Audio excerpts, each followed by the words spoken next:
ಕ್ರಿಸ್ತನಲ್ಲಿ ಪ್ರೀತಿಯುಳ್ಳ ದೇವಜನರೇ, ಸಮಾಧಾನದ ಕರ್ತನಾಗಿರುವ ಯೇಸು ಕ್ರಿಸ್ತನ ನಾಮದಲ್ಲಿ ನಿಮ್ಮೆಲ್ಲರಿಗೂ ವಂದನೆಗಳು. ಪ್ರತಿನಿತ್ಯವೂ ನಮ್ಮನ್ನು ತನ್ನ ರೆಕ್ಕೆಗಳ ಮರೆಯಲ್ಲಿಟ್ಟುಕೊಂಡು ಕಾಪಾಡುವವನು ಮಾತ್ರವಲ್ಲ, ತನ್ನ ಮಕ್ಕಳಾದ ನಾವು ಕಷ್ಟಗಳಲ್ಲಿ, ನಷ್ಟಗಳಲ್ಲಿ, ಸಂಕಟಗಳಲ್ಲಿ ಮತ್ತು ಬಾಧೆಗಳಲ್ಲಿ ಇರುವಾಗ ಕರ್ತನು ನಮ್ಮ ಮೊರೆಗಳನ್ನು ಆಲಿಸುವವನಾಗಿದ್ದಾನೆ. ಈ ದಿನ ನಾವು ಆ ರೀತಿಯಾದ ಪರಿಸ್ಥಿತಿಗಳಲ್ಲಿ ಇರುವುದೇ ಆದರೆ ನಿಮ್ಮ ಕಷ್ಟ, ನಷ್ಟ, ಪ್ರಯಾಸ, ಸಂಕಟ, ವೇದನೆಗಳಲ್ಲಿ ಈ ಪ್ರಾರ್ಥನೆಯನ್ನು ಸೇರಿ ಪ್ರಾರ್ಥಿಸೋಣ. ದೇವರ ಹೃದಯವನ್ನು ನಮ್ಮ ಪ್ರಾರ್ಥನೆಯು ಸ್ಪರ್ಶಿಸಿ ಉತ್ತರವನ್ನು ತಂದುಕೊಡಲಿ. ಪ್ರಾರ್ಥಿಸೋಣ. ಪ್ರೀತಿಯ ಪರಲೋಕದ ತಂದೆಯೇ, ನಿನ್ನ ಪವಿತ್ರ ನಾಮಕ್ಕೆ ಸ್ತೋತ್ರವನ್ನು, ಘನತೆಯನ್ನು, ಮಹಿಮೆಯನ್ನು ಸಲ್ಲಿಸುತ್ತೇವೆ. ನೀನು ಕರುಣೆಯ ದೇವರು, ಆದರಣೆಯ ದೇವರು, ಮುರಿದ ಹೃದಯಗಳನ್ನು ಸ್ವಸ್ಥಪಡಿಸುವ ದೇವರು. ನಿನ್ನ ಸನ್ನಿಧಿಗೆ ಬರುವ ಪ್ರತಿಯೊಬ್ಬರ ಕಣ್ಣೀರನ್ನು ನೀನು ನೋಡುವ ದೇವರು. ಇಂದು ಕಷ್ಟದಲ್ಲಿ, ನಷ್ಟದಲ್ಲಿ, ಸಂಕಟದಲ್ಲಿ ಮತ್ತು ಬಾಧೆಯಲ್ಲಿ ಇರುವ ನಿನ್ನ ಮಕ್ಕಳಿಗಾಗಿ ನಾವು ನಿನ್ನ ಸಿಂಹಾಸನದ ಮುಂದೆ ಬರುತ್ತಿದ್ದೇವೆ. ಕೀರ್ತನೆಗಳಲ್ಲಿ 34:18 ಹೇಳಿದ ಪ್ರಕಾರವಾಗಿ, ಮುರಿದ ಮನಸ್ಸುಳ್ಳವರಿಗೆ ಯೆಹೋವನು ನೆರವಾಗುತ್ತಾನೆ, ಕುಗ್ಗಿ ಹೋದವರನ್ನು ಉದ್ಧಾರ ಮಾಡುತ್ತಾನೆ ಎಂಬುದಾಗಿ. ಹೌದು ಸ್ವಾಮಿ, ಅನೇಕ ಕಷ್ಟಗಳು, ನಷ್ಟಗಳು, ನೋವುಗಳು, ಮುರಿದ ಮನಸ್ಸು, ಕುಗ್ಗಿ ಹೋದ ಸ್ಥಿತಿಯಲ್ಲಿರುವ ನಾವು ನಿನ್ನ ಪಾದ ಸನ್ನಿಧಿಗೆ ಬಂದಿದ್ದೇವೆ. ಕರ್ತನೇ, ಇಂದು ಯಾರ ಹೃದಯವು ಒಡೆದು ಹೋಗಿದೆಯೋ, ಯಾರ ಮನಸ್ಸು ನಿರಾಶೆಯಿಂದ ತುಂಬಿದೆಯೋ, ಯಾರ ಕಣ್ಣೀರು ರಾತ್ರಿ ಹಗಲು ಹರಿಯುತ್ತಿದೆಯೋ ಅವರ ಬಳಿಗೆ ನೀನೇ ಸಮೀಪಿಸು. ಮನುಷ್ಯರು ಕೈಬಿಟ್ಟ ಸ್ಥಳದಲ್ಲಿ ನಿನ್ನ ಕೈ ಚಾಚು. ಲೋಕವು ಆಶೆಯಿಲ್ಲ ಎಂದು ಹೇಳಿದ ಸ್ಥಳದಲ್ಲಿ ನೀನು ಹೊಸ ನಿರೀಕ್ಷೆಯನ್ನು ಉಂಟು ಮಾಡು. ಪರಿಶುದ್ಧಾತ್ಮನೇ, ದುಃಖದ ಭಾರವನ್ನು ಹೊತ್ತು ನಡೆಯುತ್ತಿರುವವರ ಮೇಲೆ ಇಳಿದು ಬಾ. ಅವರ ಮನಸ್ಸಿನ ಭಾರವನ್ನು ಹಗುರ ಮಾಡು. ಅವರು ಒಂಟಿಯಲ್ಲ, ನೀನು ಅವರೊಂದಿಗಿದ್ದೀಯ ಎಂಬ ಭರವಸೆಯನ್ನು ಅವರ ಹೃದಯದಲ್ಲಿ ತುಂಬು. ಕರ್ತನೇ, ಆರ್ಥಿಕ ನಷ್ಟವನ್ನು ಅನುಭವಿಸಿರುವ ಕುಟುಂಬಗಳನ್ನು ನೆನಪು ಮಾಡಿಕೋ. ವ್ಯಾಪಾರದಲ್ಲಿ ನಷ್ಟ, ಉದ್ಯೋಗ ಕಳೆದುಕೊಂಡವರು, ಸಾಲದ ಭಾರದಿಂದ ರಾತ್ರಿ ನಿದ್ರೆ ಮಾಡಲಾಗದವರು, ಪ್ರತಿದಿನ ಅಗತ್ಯಗಳಿಗಾಗಿ ಹೋರಾಡುತ್ತಿರುವವರ ಮೇಲೆ ನಿನ್ನ ಕರುಣೆಯನ್ನು ತೋರಿಸು. ನೀನೇ ಯೆಹೋವ, ಈರೆಯಾದ ದೇವರು, ಒದಗಿಸುವ ದೇವರು, ಮುಚ್ಚಿದ ಬಾಗಿಲುಗಳನ್ನು ತೆರೆಯುವ ದೇವರು, ಹೊಸ ಅವಕಾಶಗಳನ್ನು ಅನುಗ್ರಹಿಸುವಾತನು, ನಿರಾಶೆಯ ಸ್ಥಳದಲ್ಲಿ ಆಶೀರ್ವಾದವನ್ನು ಉಂಟು ಮಾಡುವ ದೇವರು. ಅದಕ್ಕಾಗಿ ನಿನಗೆ ಸ್ತೋತ್ರಪ್ಪ. ಫಿಲಿಪ್ಪಿಯವರಿಗೆ ಬರೆದ ಪತ್ರಿಕೆಯಲ್ಲಿ 4:19 ಹೇಳಿದ ಹಾಗೆ, ನನ್ನ ದೇವರು ಕ್ರಿಸ್ತ ಯೇಸುವಿನ ಮೂಲಕ ತನ್ನ ಪ್ರಭಾವದ ಐಶ್ವರ್ಯಕ್ಕೆ ತಕ್ಕ ಹಾಗೆ ನಿಮ್ಮ ಪ್ರತಿಯೊಂದು ಕೊರತೆಯನ್ನು ನೀಗಿಸುವನು ಎಂಬುದಾಗಿ. ಹೌದಪ್ಪ, ನೀನು ಪ್ರತಿಯೊಂದು ಕೊರತೆಯನ್ನು ನೀಗಿಸಲಿಕ್ಕೆ ಶಕ್ತನಾದ ದೇವರಾಗಿದ್ದಿ. ನಿನಗೆ ಸ್ತೋತ್ರ. ಇಗೋ ಕರ್ತನೆ, ನಮ್ಮ ಅಗತ್ಯ ನಿನಗೆ ಗೊತ್ತಿದೆ. ನಮ್ಮ ಕರ್ತನೆ, ಕೊರತೆ ನಿನಗೆ ಗೊತ್ತಿದೆಯಪ್ಪ. ಆರೋಗ್ಯದ ಕೊರತೆಯಿಂದ ಬಳಲುತ್ತಾ ಕಷ್ಟಪಡುತ್ತಿರುವ ಈ ನಿನ್ನ ಭಕ್ತರನ್ನು ಒಪ್ಪಿಸುತ್ತೇವೆ. ಆಸ್ಪತ್ರೆಯ ಹಾಸಿಗೆಯಲ್ಲಿರುವವರು, ದೀರ್ಘಕಾಲದ ನೋವಿನಿಂದ ಬಳಲುತ್ತಿರುವವರು, ಚಿಕಿತ್ಸೆಗಾಗಿ ಕಾಯುತ್ತಿರುವವರು, ವರದಿಗಳ ಬಗ್ಗೆ ಭಯಪಡುವವರು, ಇವರಿಗೆ ನಿನ್ನ ಸ್ವಸ್ಥಗೊಳಿಸುವ ಸ್ಪರ್ಶವನ್ನು ಅನುಗ್ರಹಿಸು. ಅವರ ದೇಹಗಳಿಗೆ ಬಲವನ್ನು, ಮನಸ್ಸಿಗೆ ಧೈರ್ಯವನ್ನು, ಆತ್ಮಕ್ಕೆ ಸಮಾಧಾನವನ್ನು ಕೊಡು ಕರ್ತನೆ. ಕುಟುಂಬದ ಸಮಸ್ಯೆಗಳಿಂದ ಅಳುತ್ತಿರುವವರಿಗಾಗಿ ನಾವು ಪ್ರಾರ್ಥಿಸುತ್ತೇವೆ.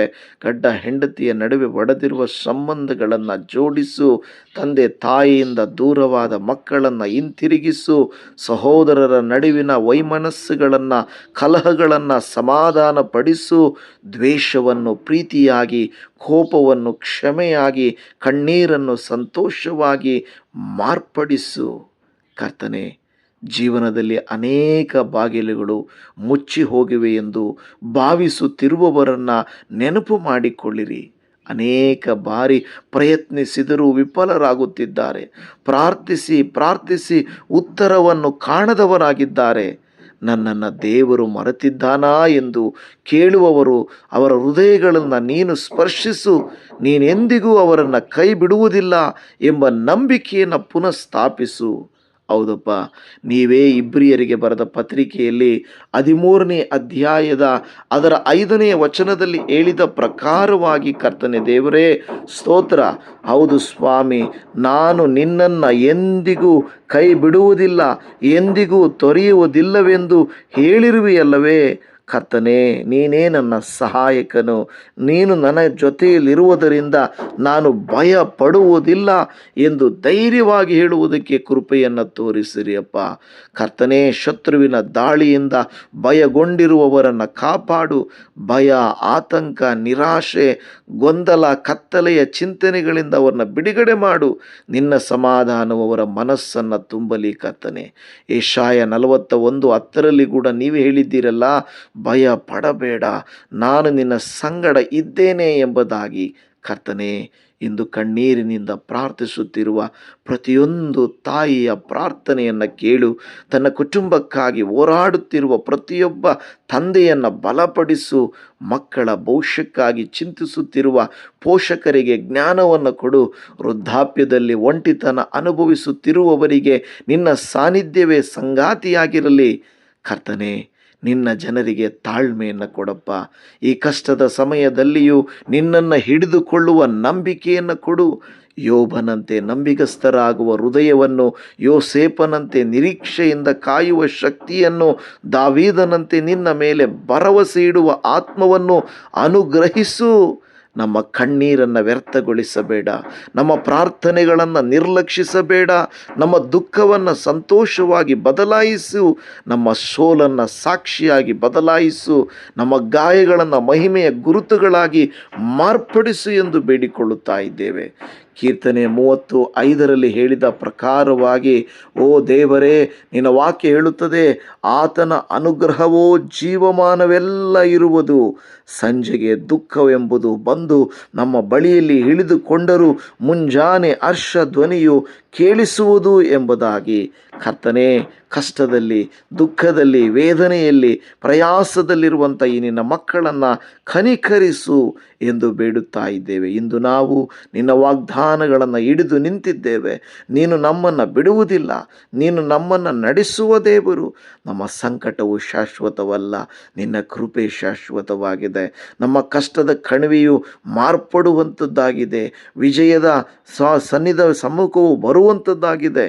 ಓ ದೇವರೇ, ನಮ್ಮನ್ನು ಬಲಪಡಿಸು, ನಮ್ಮನ್ನು ಎತ್ತಿ ಹಿಡಿದು ನಮ್ಮನ್ನು ನಡೆಸು, ನಮ್ಮ ಕಣ್ಣೀರನ್ನು ಒರೆಸು, ನಮ್ಮ ಮನೆಗಳನ್ನು ಆಶೀರ್ವದಿಸು. ಓ ಕರ್ತನೆ, ನಮ್ಮ ಜೀವನದಲ್ಲಿ ನಿನ್ನ ಮಹಿಮೆಯನ್ನು ತೋರ್ಪಡಿಸು ಎಂದು ಬೇಡಿಕೊಳ್ಳುತ್ತಾ ಇದ್ದೇವೆ. ಓ ಸ್ತೋತ್ರ ಕರ್ತನೆ, ಕರುಣಾಮಯನೇ ನಿನಗೆ ಸ್ತೋತ್ರ, ಕೃಪೆಯುಳ್ಳ ದೇವರೇ ನಿನಗೆ ಸ್ತೋತ್ರ. ಇವತ್ತು ಎಷ್ಟೋ ಜನರು ಕಷ್ಟಗಳನ್ನು ಅನುಭವಿಸ್ತಾ ಇದ್ದಾರೆ. ಹಣದ ವಿಷಯದಲ್ಲಿ, ಮನೆಯ ವಿಷಯದಲ್ಲಿ, ಮಕ್ಕಳ ವಿಷಯದಲ್ಲಿ, ಅವರ ಜೀವಿತದ ವಿಷಯದಲ್ಲಿ, ನೋವಿನ ವಿಷಯದಲ್ಲಿ, ಅನಾರೋಗ್ಯದ ವಿಷಯದಲ್ಲಿ ಅಪ್ಪ, ಎಷ್ಟೋ ಜನರು ನಷ್ಟ ಅನುಭವಿಸಿದ್ದಾರೆ. ಹಾಕಿದ ಬಂಡವಾಳ ಬರ್ತಾ ಇಲ್ಲ, ಹಾಕಿದಂಥ ಇನ್ವೆಸ್ಟ್ಮೆಂಟ್ ಬರ್ತಾ ಇಲ್ಲ. ವ್ಯವಸಾಯದ ಮೇಲೆ, ವ್ಯಾಪಾರದ ಮೇಲೆ, ಮಕ್ಕಳ ಮೇಲೆ, ಮನೆಯ ಮೇಲೆ ಅನಾವಶ್ಯಕವಾಗಿ ನಷ್ಟ ಹೊಂದಿರುವಂಥವರು ದುಃಖ ಪಡ್ತಾ ಇದ್ದಾರಪ್ಪ. ಅವರ ಸಂಕಟವನ್ನು ಯಾರ ಬಳಿಯಲ್ಲಿ ಹೇಳಿಕೊಳ್ಳಲಿಕ್ಕೆ ಸಾಧ್ಯ? ಕೇವಲ ನಿನ್ನ ಬಳಿಯಲ್ಲಿ ಬಂದು ಮಾತ್ರ ಹೇಳಲಿಕ್ಕೆ ಸಾಧ್ಯ. ಬಾಧೆ ಪಡುವಂಥ ಇವರನ್ನು ಕರುಣಿಸು. ಇಂದು ಇವರ ಕೈಗಳು ಖಾಲಿಯಾಗಿರಬಹುದು ಅಪ್ಪ, ಆದರೆ ಕರ್ತನೇ, ನಾವು ಪ್ರಾರ್ಥಿಸ್ತೇವೆ. ಅವರು ಹೇಳಬೇಕು, ನಮ್ಮ ಹೃದಯಗಳು ನಿಮ್ಮ ಕಡೆಗೆ ಎತ್ತಲ್ಪಟ್ಟಿವೆ.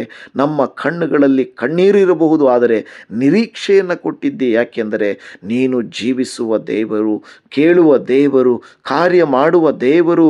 ಓ ನಿನಗೆ ಸ್ತೋತ್ರ ಮಾಡುತ್ತಾ ಇದ್ದೇವಪ್ಪ. ನಮ್ಮ ಕಣ್ಣೀರನ್ನು ನೀನು ನೋಡುವ ದೇವರು. ನಿರಾಶೆಯಲ್ಲಿರುವವರಿಗೆ ನೀನೇ ಹೇಳುತ್ತೆ, ನಿರಾಶೆ ಪಡಬೇಡ, ನಾನು ನಿನಗೆ ನ್ಯಾಯವನ್ನು ಸ್ಥಾಪಿಸುತ್ತೇನೆ. ನೀನು ತಪ್ಪಿಲ್ಲದಿದ್ದರೂ ಆರೋಪಿಸಲ್ಪಟ್ಟವರು, ಮೋಸ ಹೋದವರು, ವಿಶ್ವಾಸಘಾತವನ್ನು ಅನುಭವಿಸಿದವರು, ಜನರಿಂದ ತಿರಸ್ಕರಿತರಾದವರು, ಓ ಇವರಿಗೆ ನೀನೇ ಅಪ್ಪ ನ್ಯಾಯಾಧಿಪತಿ. ಯೋಸೇಫನು ಕಾರಾಗೃಹದಲ್ಲಿದ್ದಾಗಲೂ ನೀನು ಅವನೊಂದಿಗಿದ್ದಿ. ದಾನಿಯೇಲನು ಸಿಂಹಗಳ ಗುಹೆಯಲ್ಲಿದ್ದಾಗಲೂ ನೀನು ಅವನನ್ನು ಕಾಪಾಡಿದಿ. ಇಂದು ಅನೇಕರು ಅನ್ಯಾಯದ ಮಧ್ಯದಲ್ಲಿದ್ದಾರೆ, ನಷ್ಟದ ಮಧ್ಯದಲ್ಲಿದ್ದಾರೆ.